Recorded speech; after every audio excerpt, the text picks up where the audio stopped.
solid cylinder whose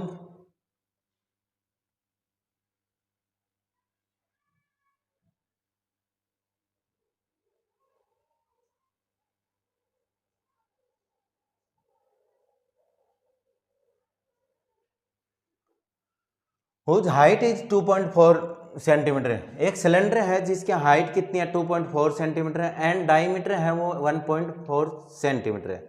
चलो पहले मेरे को सबसे पहले उसने क्या दिया है कि एक सॉलिड सिलेंडर है। मैं पहले सबसे पहले सिलेंडर बना लेता हूं।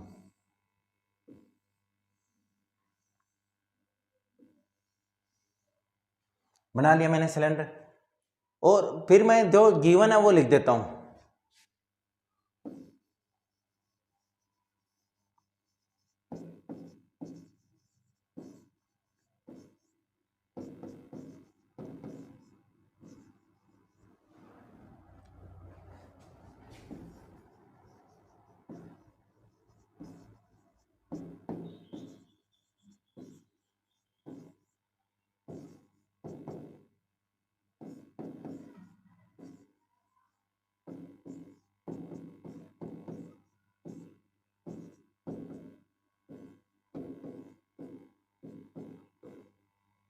ठीक है, तो रेडियस कितनी हो जाएगी 0.7 सेंटीमीटर।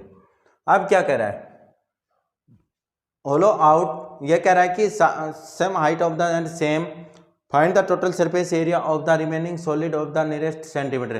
क्या कह रहा है conical cavity of the same height. ये कह रहा है कि एक कोण है ना, कोण यानी शंकु क्या क्या उसमें से आप उसने बाहर निकाल दिया। क्या निकाल दिया? बाहर निकाल दिया। जैसे मान लो अगर आपके पास तो उसमें से आपके पास जो एरिया वो क्या बचा। तो देखो यहाँ पे सेम हाइट का हमने बना देते हैं कोण। तो यहाँ पे देखो कि आपके पास फॉर्मूला क्या है पाई आर एल। एक तो कोण का हो गया और एक किसका हो गया सिलेंडर का हो गया। ठीक है, तो कोण और सिलेंडर का आपके पास रहेगा। तो दूसरा क्या दे दिया conical the same height and the same diameter. Height क्या है सेम है और वो भी क्या है सेम है। तो एल चाहिए मेरे को।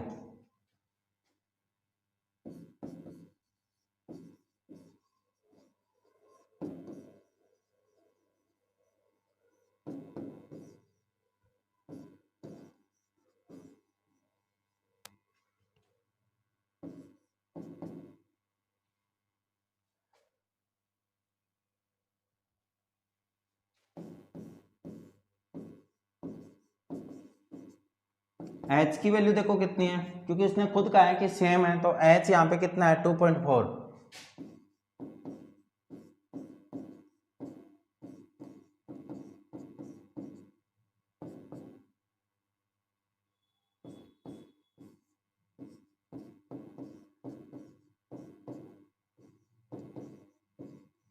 तो ये आपका हो जाएगा जो आपका होता है 2.5 मीटर या सेंटीमीटर।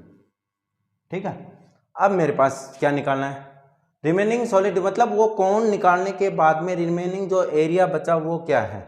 तो अगर वो निकालना है तो देखो आपने सबसे पहले यूज क्या किया था, कौन किया था, तो आपने कोण निकाल लिया उसमें से। तो आपके पास सरफेस एरिया वो अंदर का बच गया। तो आपके पास क्या रहेगा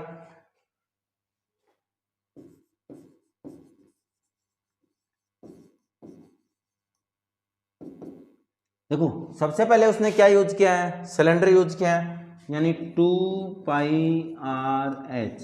दूसरा उसने क्या यूज किया है कोण क्या है तो πr/l प्लस। अब देखो ये प्लस क्यों रह गया क्योंकि देखो अगर आपने कोण का ये निकाल लिया तो कोण इसके तो क्या है कि आपके पास सरफेस ये आ गया, लेकिन इसका एक सर्कुलर जो पार्ट है वो रह गया, सर्कुलर पार्ट है वो रह गया। यानी आपके पास किसका एरिया और रह गया एक सर्कल का एरिया और रह गया। तो वो भी हम क्या कर देते हैं प्लस कर देते हैं πr²। भाई आपने कोई सिलेंडर था और उसमें से ये निकाला तो देखो आपने निकाला कोण का तो सरफेस एरिया आ गया, लेकिन नीचे का जो सरफेस एरिया बच गया ना वो कहां से आएगा। तो वो कहां पे रह गया किस शेप में था वो सिलेंडर की नहीं सॉरी सर्कल की शेप में था। तो सर्कल की शेप में हमने बाहर निकाल दिया तो एक एरिया और कौन सा बच गया πr²। तो मैंने क्या जोड़ दिया πr²। अब इसमें से देखो πr कॉमन आ रहा है तो πr क्या ले लेता हूं मैं कॉमन ले लेता हूं।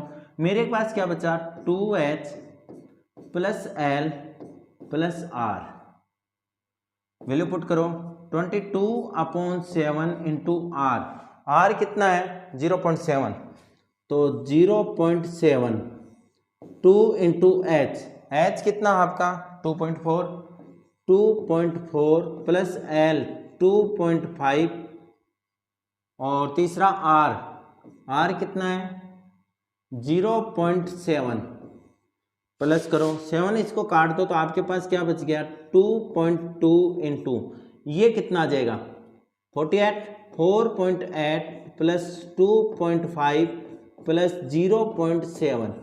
अब इसको अगर प्लस करोगे तो देखो कितना है, कितना आएगा टोटल, टोटल अगर प्लस करोगे इसको तो आपके पास 2.2 तो ये आ गया इंटू क्या रहा आपके पास, देखो 8 और 5 13, 13 और 7 20, यानी 0.1 पे है तो एक पे पॉइंट लगा दिया, कैरी कितनी आ गई 2, 4 2 6 6 2 8, तो कितना आ गया 8, ठीक है 2.2 इंटू इक्वल टू 2.2 इंटू 8, और 8 के अगर करोगे तो 22 8 जा 176, कितना आ जाएगा 176 सेंटीमीटर स्क्वायर। लेकिन देखो 22 8 जा 176 हो गया, ये पॉइंट से ये जीरो तो कैंसिल हो गया, साइड में हो गया, कोई दिक्कत नहीं, लेकिन यहाँ पे क्या कि एक डिजिट छोड़ के क्या लगा हुआ है पॉइंट, तो आपको भी क्या करना है एक डिजिट छोड़ के यहाँ पे क्या लगा देना है पॉइंट लगा देना है। अब आगे बात सुनो क्वेश्चन की, ये कह रहा है कि find the total surface area of the remaining solid to the nearest centimetre square, मतलब जो आपके पास में है उसमें के नियरेस्ट निकालना है। तो देखो नियरेस्ट का ये है कि ये मान लो कि 74 पॉइंट और ये आ गया 70.6, यदि अगर आपके पास पॉइंट के बाद में अगर 4 या 4 से नंबर छोटा हो तो जस्ट पीछे वाली नंबर क्या होगा उसका नियरेस्ट होगा, कौन सा होगा जो उसके पास जो 4 है ना, 4 या 4 से छोटा नंबर कोई भी होगा, अगर आपके पास 4 या 4 से बड़ी कोई भी नंबर आएगा पॉइंट के बाद में तो वो नियरेस्ट नेक्स्ट नंबर पे होगा। तो 17 के बाद में नेक्स्ट कौन सा है 18, तो आपका आ गया 18 सेंटीमीटर स्क्वायर। ये क्वेश्चन